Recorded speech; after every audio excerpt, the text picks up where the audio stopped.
Okay, so today, Tuesday chat. I'm going to do a book review. I don't know if many of you have read this one or if all of you have read this one, but it's called How to Be an Artist by Jerry Saltz. And I came across this book when last year I had it was called the Creative Spark Art Box. I do want to get it going again in the future, but I've just been too busy lately. But the art box I used to send out to people in Australia that subscribed to it, and it had a tutorial, it had all the equipment you needed, and it had little artist gifts, and it always had a inspirational book. And I found this one while researching for books for the Spark box, and it's such a great little book to have on hand. I like it because it's only small.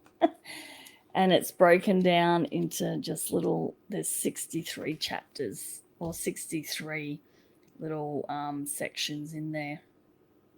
I've just got to find my notes.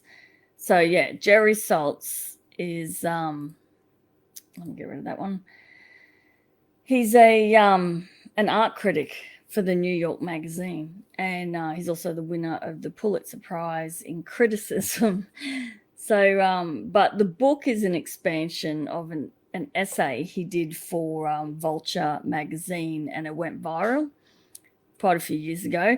And if you look in the chat here, up the top, I've added a link to that actual,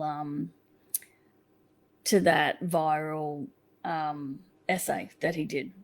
Now, it had 33 rules to take you from clueless amateur to generational talent, or at least help you live life a little more creatively. But yeah, now I'm running off my phone. So let's see, my webcam just died on me. So that's all right. I think I have another one in the drawer actually. I'll have to try that a bit later. All right, guys. So like I was saying, we are looking at How to Be an Artist by Jerry Saltz. So I've put in his essay that he wrote about 33 rules of sort of how to be an artist, but he expanded that because it went viral. And he had so many people wanting him to talk about it. He decided to create this little book, and he kept it as a little book, just a little guidebook. On the front, there's a quote from Grayson Perry saying, "I wish I had read these rules 40 years ago and carried them around like a Bible." So it's like a little artist's inspirational Bible for everyone. So we've got another review here. I thought I'm going to go through and I'm going to read some excerpts from it and sort of let you know how it relates to me as well. And I'm sure it will relate to many of you as well. And definitely pop in the comments if there are things that you find relatable. But this was an unknown reviewer, but it sort of gave a good overview of the book, and it says Saltz offers invaluable insight into what really matters to emerging artists: originality, persistence, a balance between knowledge and intuition, and that most precious of qualities, self-belief. Brimming with rules, prompts, and practical tips, How to Be an Artist gives artists new ways to break through creative blocks, get the most from materials, navigate career challenges, and above all, find joy in the work. So the book it's useful for not just artists or painters or drawers or sculptors. It's great for everyone, really. Anyone who has a little bit of creativity, and it's just a great inspirational book. So I'll go through, like I said, and I'll read out some things for you, and I'll tell you about how they relate to me a little bit as well, or how I feel, my take on them. It's just a nice book to go back to if you're feeling a bit in a slump maybe, and find some of these little chapters and have a read and let it inspire you. So there's actually 63 chapters. So he expanded on the 33 from the essay, and there's 63 in here. But when I say chapters, some are a page long, some are like, one, not even a page, a couple of paragraphs. There's also some exercises in here, which I thought was pretty cool as well. So that, of course, is expanded as well. Yes, dye technology is fun. So a couple of exercises in here, like this is just an example of what you might come across. I know a few of you might have this, especially those that were getting the Creative Spark art box from me. But this little exercise, make a drawing using only erasure. So cover the surface with pencil, charcoal, chalk, fabric, anything that can be removed. Using erasers, rags, terps, scissors, even your fingers. Make a new image by removing parts of that layer. There's another one, try on some strong styles, like create an image but then do it in all different styles. Like look at some of the old masters and Western styles, Chinese like type of way, all that, like just all different styles. So there's littered throughout this little book are these little exercises, which I also find pretty handy as well. So if you're a little bit stumped for what to do and you feel like doing something creative, then maybe one of the exercises in here as well might prompt you as well. In the membership in the Creative Barn, we have a section called Creativity Boosters. So they're like little short exercises, something just to get you going. Because sometimes you really want to do something creative. You've got that little niggling thing on your shoulder going, I must create, but you have no idea what you want to do.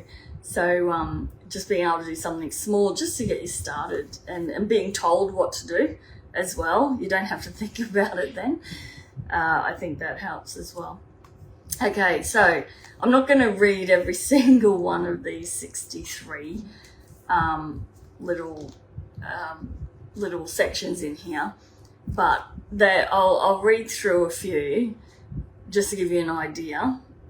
So like right at the start it says, you are a total amateur. Don't be embarrassed is one. Imagination is more important than knowledge. Tell your own story and you will be interesting. Recognize the otherness of art. Art is not about understanding or mastery. It's about doing an experience. Recognize convention. Get lost in it. Make your mark. Get some perspective. Picasso and Matisse at the border. Embed through thought in material. So it goes on and on. Like I said, there's 63 of them, but I'm going to go through the few that I thought. You can see all the tags I've put in here because so many resonate with me, honestly. So what have we got here? Number 8 and 9. So cast your nets into the water or into the waters. So again, only a short little chapter.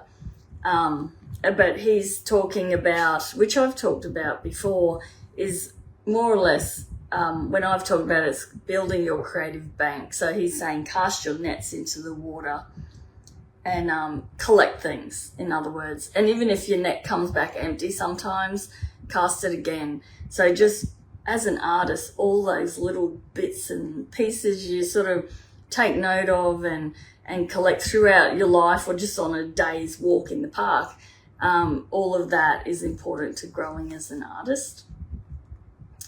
Oh, Farley's back in. Great. Hi, Farley. Sorry about that. My webcam died, so I'm now on my phone. I'm glad you managed to find me again. So cast your net into the water. So in other words, gather information and gather things from everywhere, which that's one I've talked about myself before. Another one is develop forms of practice. So I talked about studio routines only, was it last week or 2 weeks ago, I think. So if you didn't see that Tuesday chat, go back and watch it. If you go to my YouTube channel, it's Kerry Dixon Art. All the YouTube recordings of the Tuesday chats are up on there.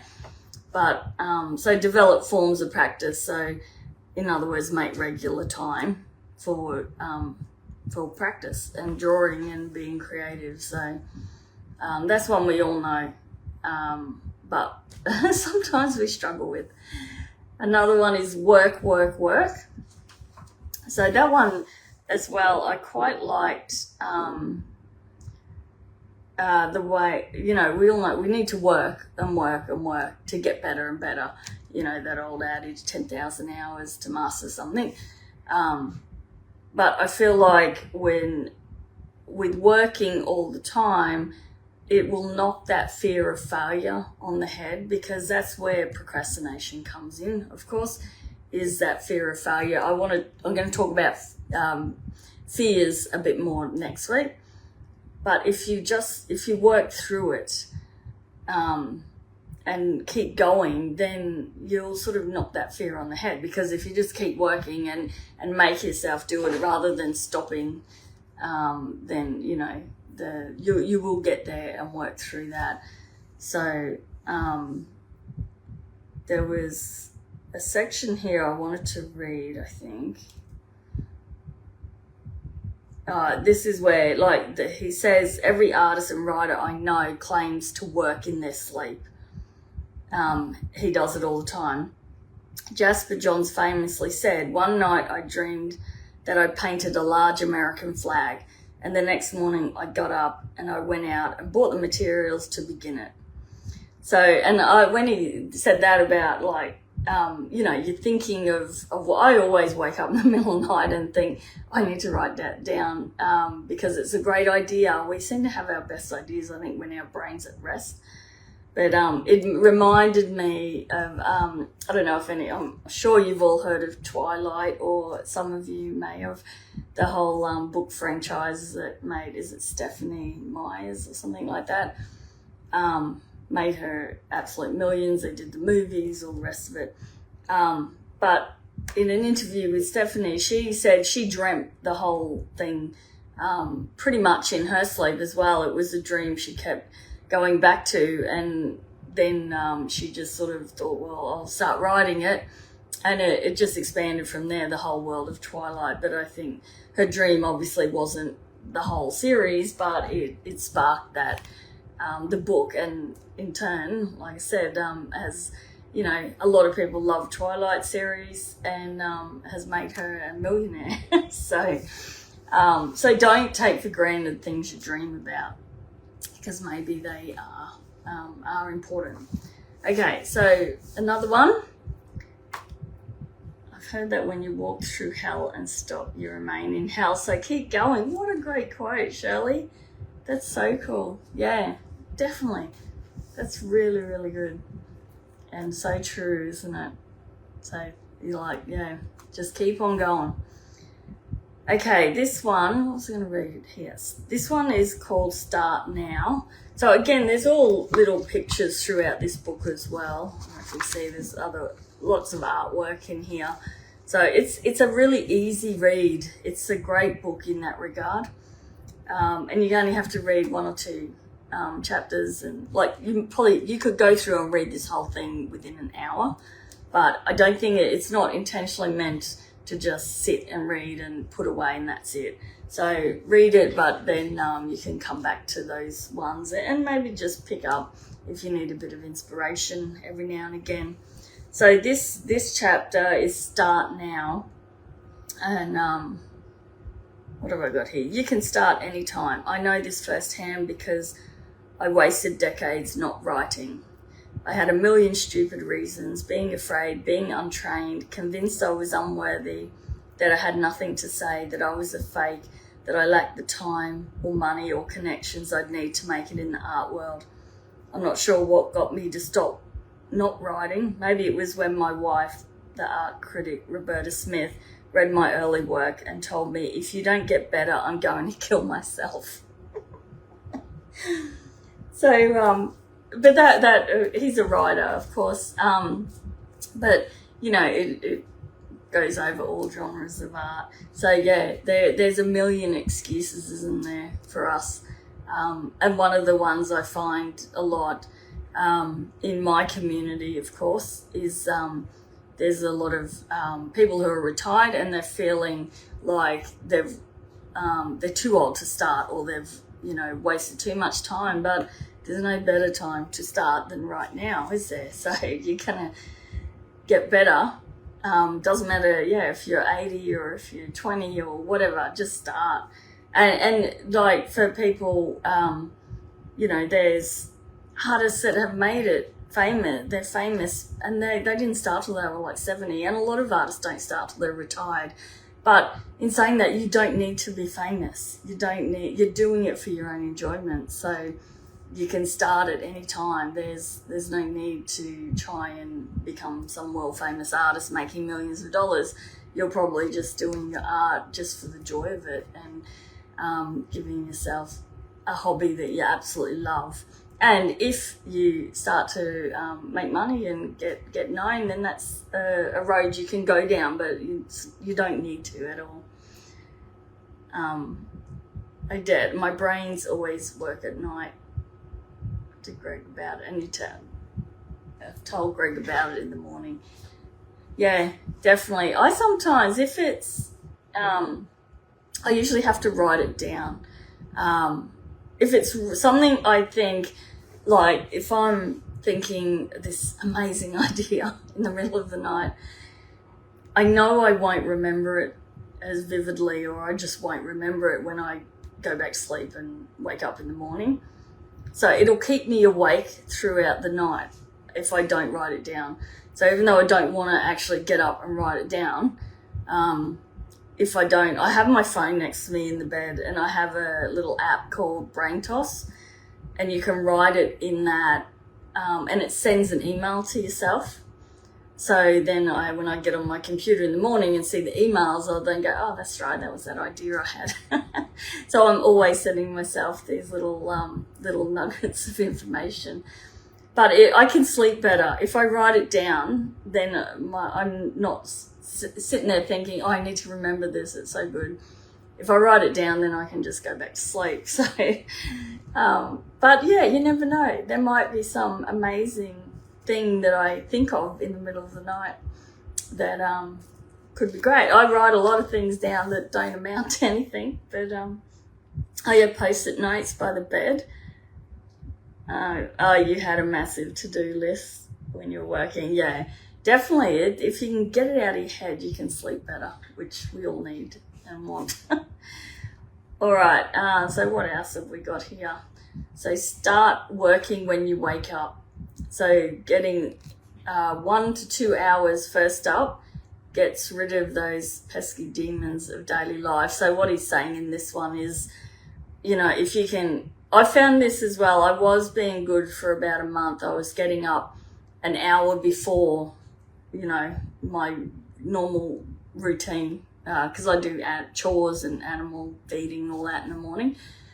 But I was getting up an hour early every morning before anyone else was up and before the day really started. And I could get a whole hour of just drawing without being disturbed. So that's more or less he's saying if you can get up and just start working straight away, then you won't get distracted by other things. But then he also says in that chapter, if you can't get up earlier and you work full time maybe, and the only time you have to do your art is at night, then only give yourself like an hour and a half of dealing with family and food and procrastinating and watching TV and all of that.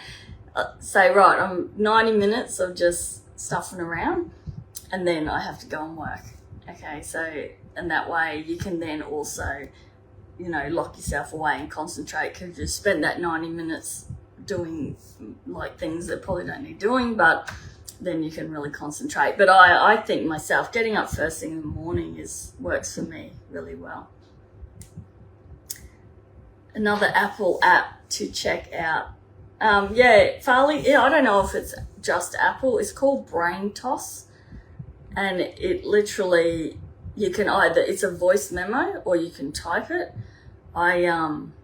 If I'm in the car, and I always have these great ideas in the car as well, because I'm always driving long distance, and so I can just talk to it, and then it sends me an email. Or if I'm just sitting like at night, I'll just write it down in the Brain Toss app, and it then sends me an email. So Shirley, you're rubbish in the morning. Or maybe night time's better for you then. Oh, Elaine, I don't think that's me. I'm on my phone, so it should be working fine. It seems to be looking all right on my end, so. All right. Imitate, then separate. So, in other words, still like an artist. I've already done the book review with,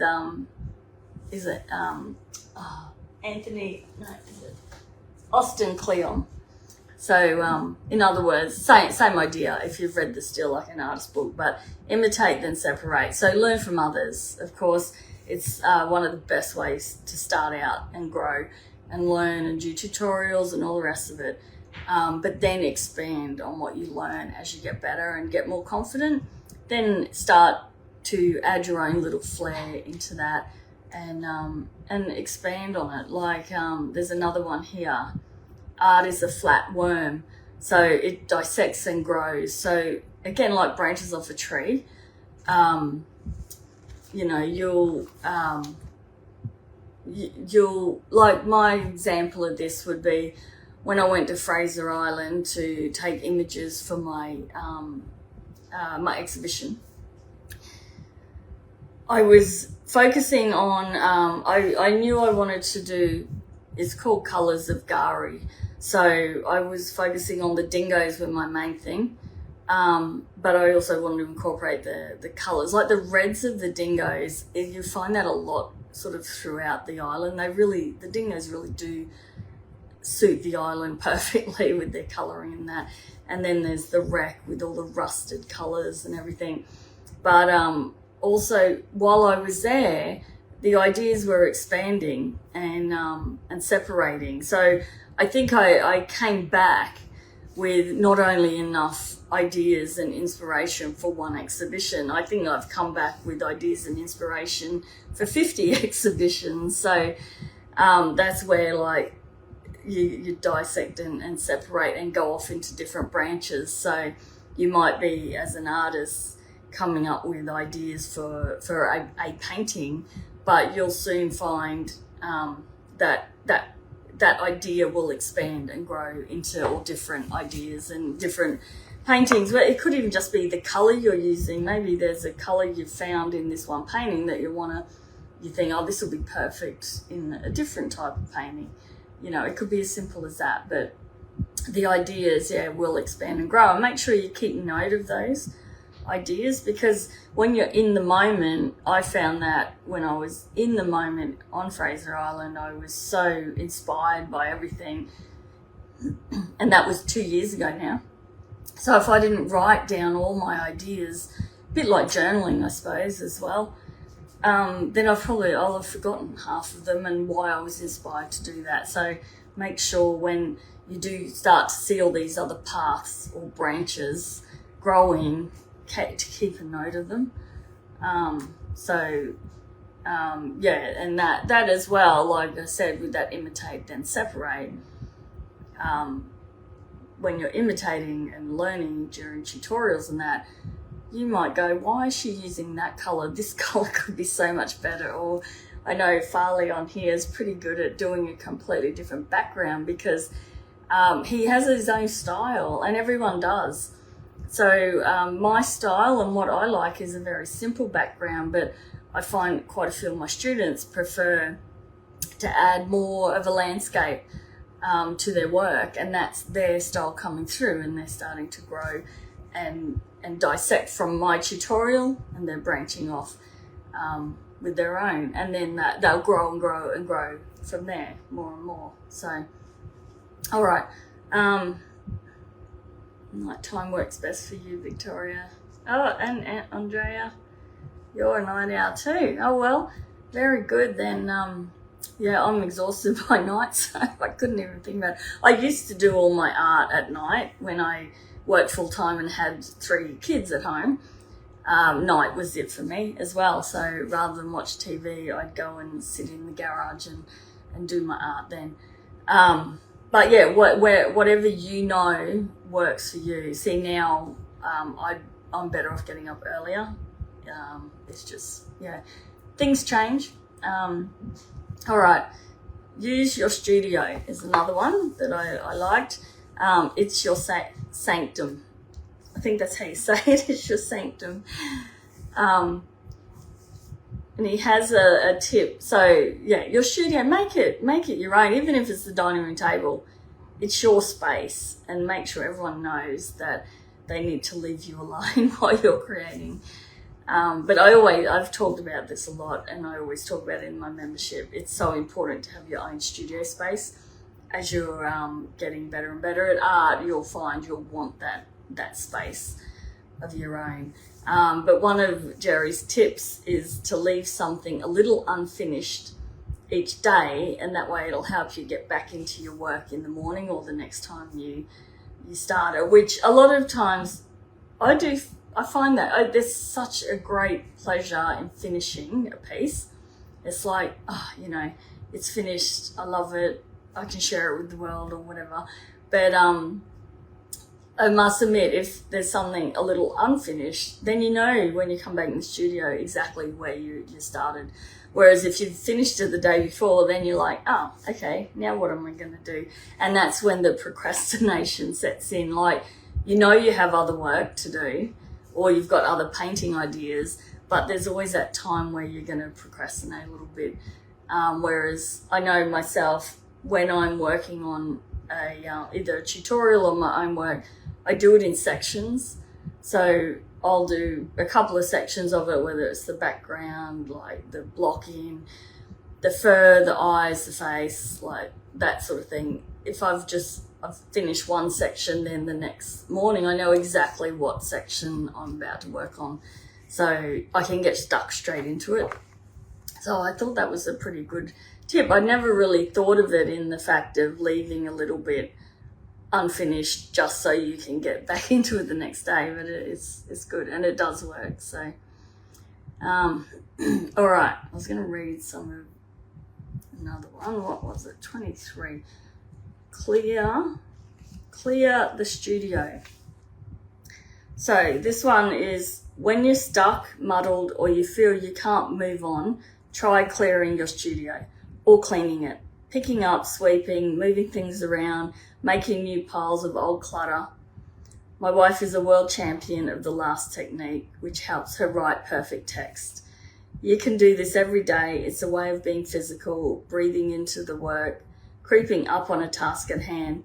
Maybe you'll find something in a pile that sparks a new idea, mushrooms into fresh growth, and you'll be making space for that Goeth requested on his death.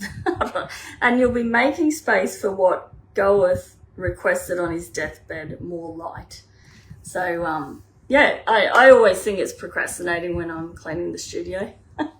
But I suppose I agree with that, actually, because when I am cleaning the studio, sometimes I'll find something that I've, a half-finished piece of work, or I've prepared some paper with some watercolor or something, and I'll find it and go, oh, damn, that's right, I was going to do that. So you find books you've forgotten you've had, Shirley? Yeah, definitely. So that's a good one for sure. So all right, what else we got? There are no wasted days. So that one, of course, is a good one. There are no wasted days. So your artist mind is always working, even if you think it's idling. So in the studio, even doing nothing can be a form of working. Okay, so there are no wasted days, of course. Even if you don't do any art at all, you've been out, you've experienced something, you've probably grown in some way, or you've seen something new. You just got to get out there, I suppose. What's Farley got? He's sharing Jerry Saltz on YouTube. Awesome, Farley. I never thought to even look him up on YouTube.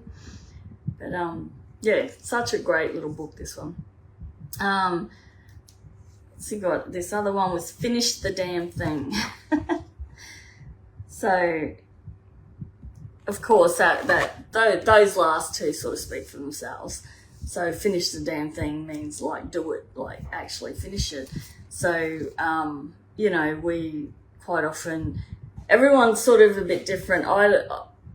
I don't have a lot of unfinished paintings because I'm looking at one now. I've got one over there. Of course, I'm going to have a few. We all have a few, and it's nice to have a couple to work on. When you're getting sick of one, you can go work on the other. But don't get into a trap of having heaps and heaps of paintings unfinished.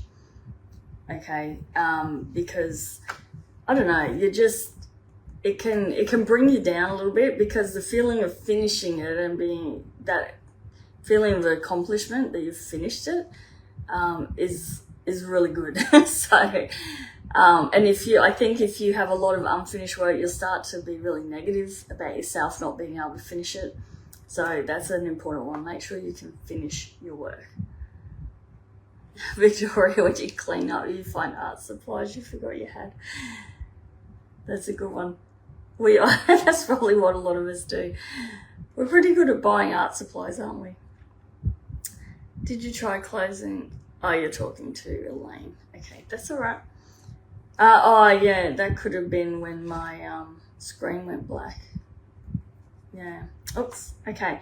All right. And then I have one more for you. I think here. Oh, no, there's a couple more. Sorry. No, a couple more. I was going to read this next one. See as much as you can. What number is that?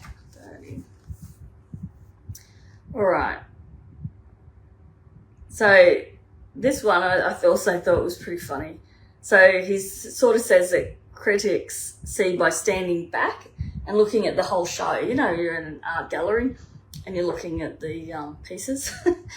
The critics, yeah, and the general public quite often stand back. You know, everyone's like, I look at it from a distance.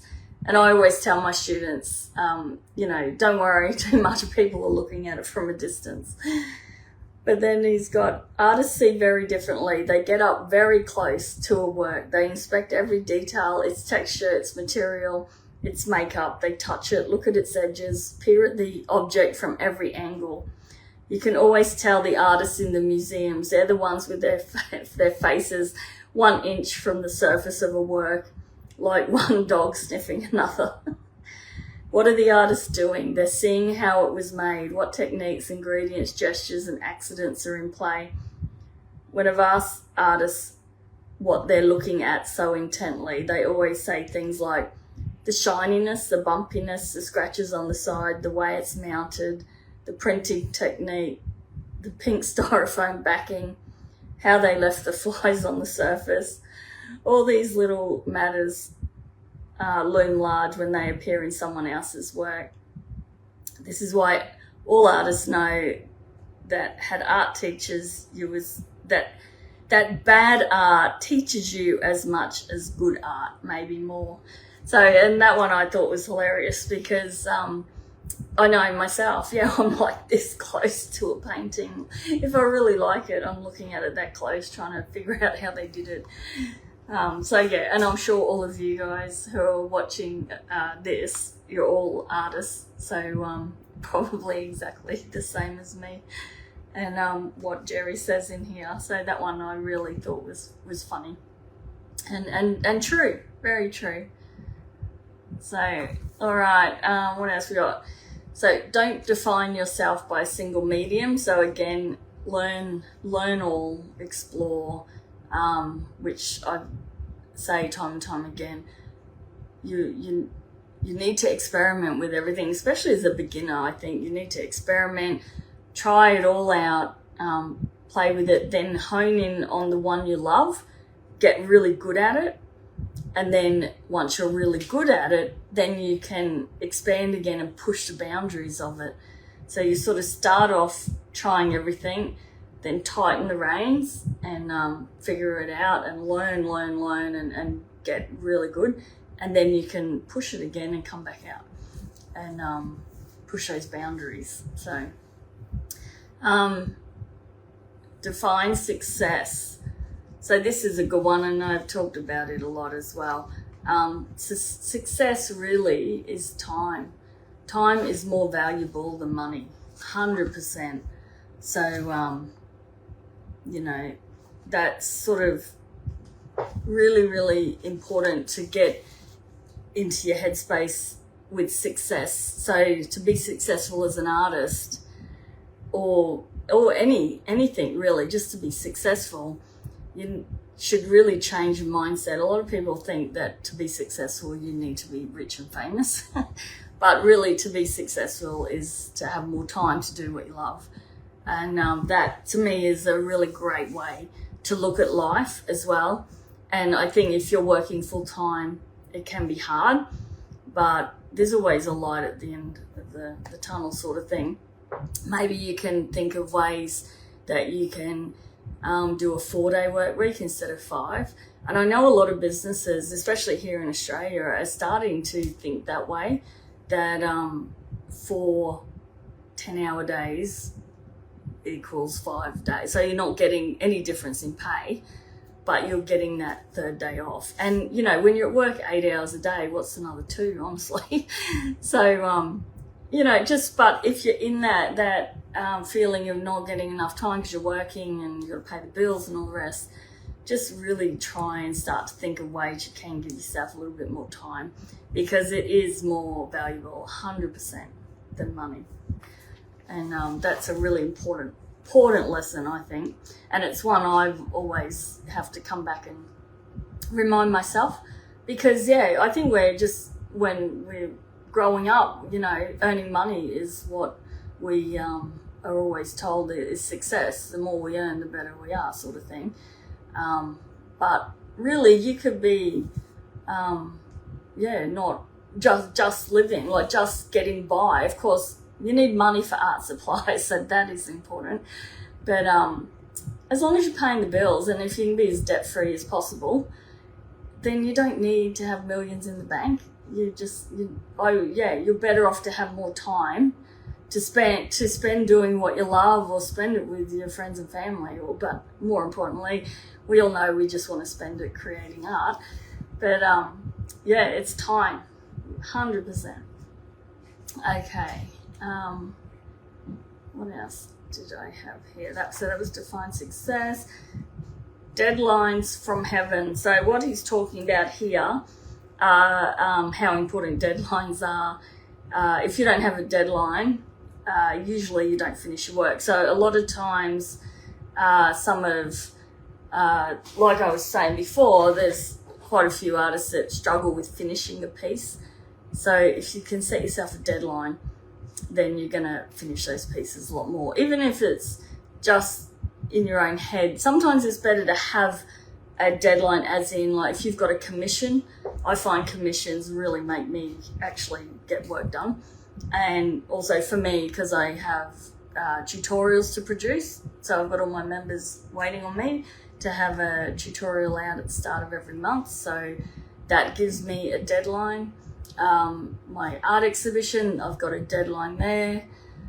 You could give yourself deadlines, as in you're gonna, rather than buy a Christmas present for your brother or sister or your mum or dad, you want to create a painting. So you've got a deadline there of Christmas or a birthday. Always try and think of ways to give yourself a deadline. Enter an art competition, even just your local art competitions. Deadlines are important, and like Jerry has deadlines from heaven, because they keep you moving forward and getting the work done by having a deadline. So if you're finding you're really bad at actually getting the work done or finished, start thinking of ways you can give yourself a deadline. Okay? All right, Elaine, you had a boss who said, you want something done, give it to the busiest person. That is also a good quote.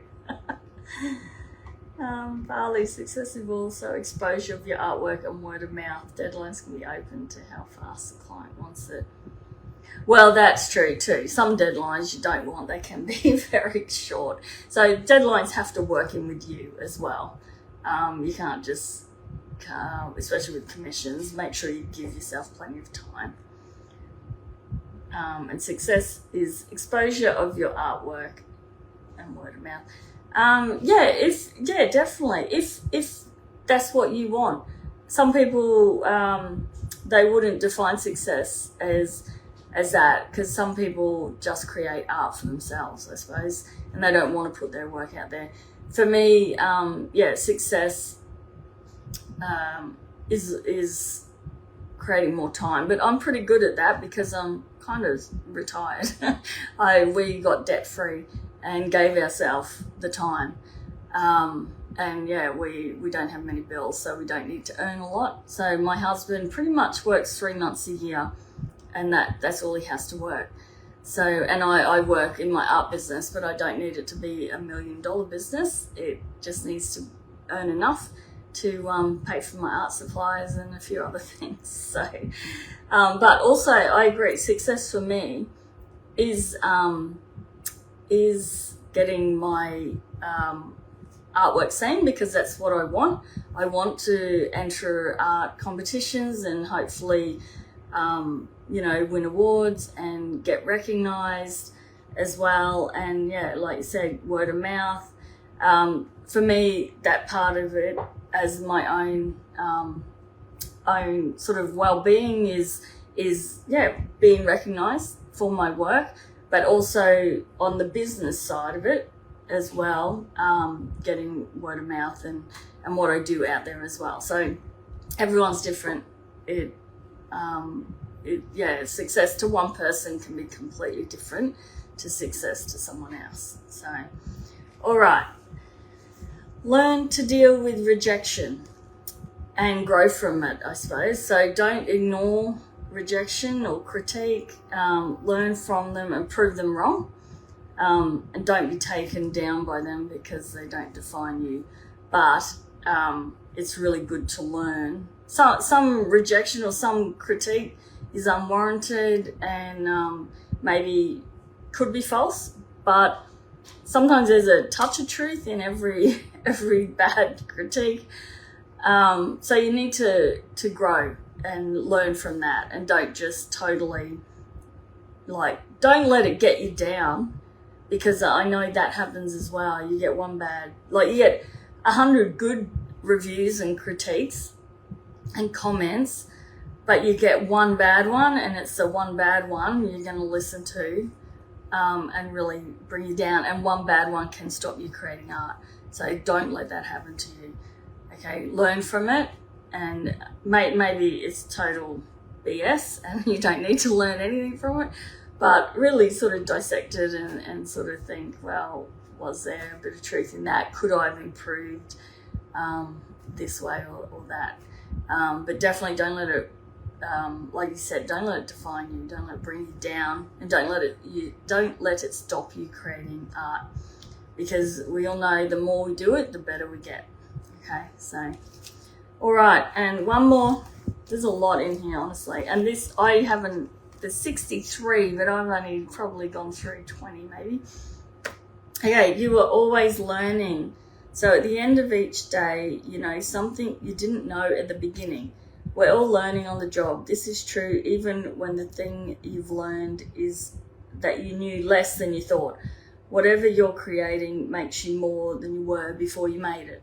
Okay, so yeah, we're always learning. So even the best artists in the world, or the smartest people in the world, they would never say that they've learned everything there is to know, or they're the best at painting in oils, or they're the best at wildlife art or anything. Everyone is learning, and we're always growing. So don't ever think you've reached the end of your learning process, because you haven't, and no one has. So we're always getting better and better. So all right, so guys, that is my review, and as you can see, there's so many amazing, I know this is probably in reverse, but there's so many amazing little quotes and inspiration. So if you haven't got this book, I'm not affiliated or anything, I just love this book. I love it probably as much as I love the Still Like an Artist book. It's very similar in that it's such an easy read. It's just one to have sitting around your studio, and you can pick it up every now and again and have another fresh read of it, just read a couple of chapters. And yeah, just when you need a bit of inspiration or a kick up the bum, or just to know that all other artists out there are thinking exactly the same as you. Okay, so hopefully you've enjoyed that. And Farley, like I said, he has put a link in to Jerry Saltz's YouTube, so you might find some more inspiration there. And I've also, right at the top of the chat here, the discussion, I've put a link to that original essay he did. So you might want to read that. If you don't want to buy the book, you could go and read that and still get some good nuggets of information out of that and inspiration. So, alrighty guys, that's it for me. I'm now going to go into town and pick up, for those that are in my membership in the premium tier, our planner for next year has just arrived at the depot place, the transport people. So I've got to go and pick it up. So I will get them all posted out to you as soon as possible in the membership.